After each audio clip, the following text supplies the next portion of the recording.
Greetings, everybody. Um, we're going to go prose again today in a dark manner. I had this thought that in these days of self quarantining because of COVID-19, this has some special significance. So I'm going to read for you the final passage, the final scene from Edgar Allan Poe's The Masque of the Red Death. Um, Many of you already know that at the surface level of this wonderful allegory, we have a plague ravaging the land, the Red Death. And the nobility have quarantined themselves within Prince Prospero's castle, thinking that they can avoid this deadly disease and have one hell of a good time while they're doing it.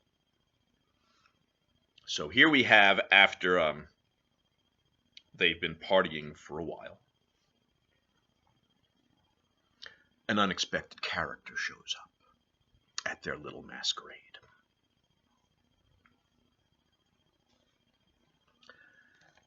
But now there were 12 strokes to be sounded by the bell of the clock, and thus it happened, perhaps, that more of thought crept with more of time into the meditations of the thoughtful among those who revelled.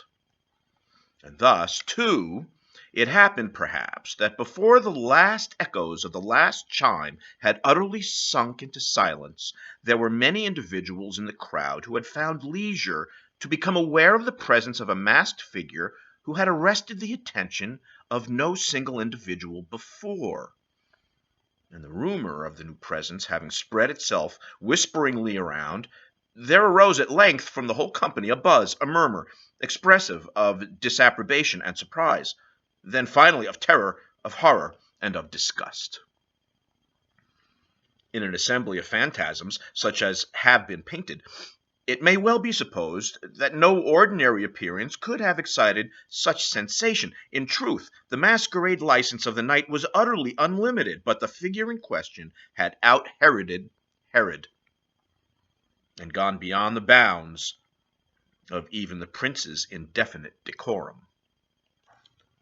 There are chords in the hearts of the most reckless which cannot be touched without emotion. Even with the utterly lost, to whom life and death are equally jests, there are matters of which no jest can be made. The whole company indeed seemed now deeply to feel that in the costume and bearing of the stranger neither wit nor propriety existed. The figure was tall and gaunt, and shrouded from head to foot in the habiliments of the grave. The mask which concealed the visage was made so nearly to resemble the countenance of a stiffened corpse that the closest scrutiny must have had difficulty in detecting the cheat.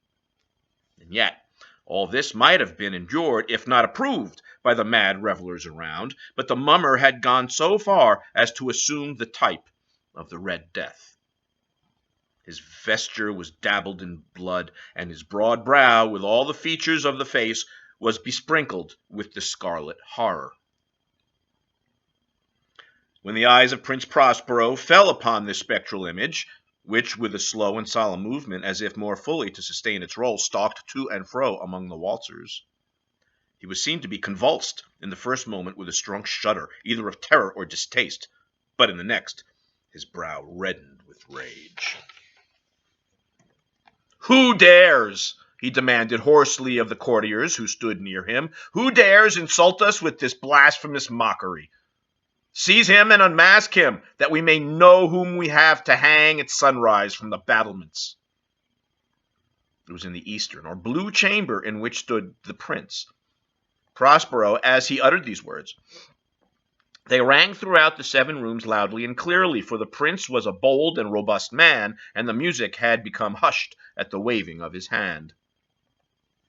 It was in the blue room where stood the prince, with a group of pale courtiers by his side. At first, as he spoke, there was a slight rushing movement of this group in the direction of the intruder, who at the moment was also near at hand, and now, with deliberate and stately step, made closer approach to the speaker. But from a certain nameless awe with which the mad assumptions of the mummer had inspired the whole party, there were found none who put forth hand to seize him, so that, unimpeded, he passed within a yard of the prince's person.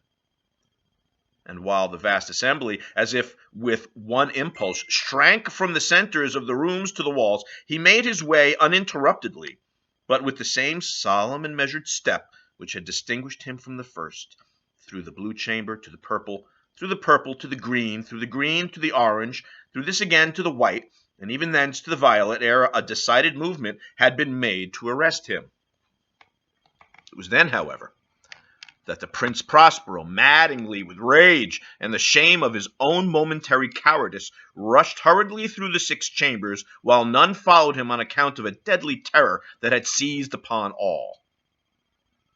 He bore aloft a drawn dagger, and had approached in rapid impetuosity to within 3 or 4 feet of the retreating figure, when the latter, having attained the extremity of the velvet apartment, turned suddenly and confronted his pursuer.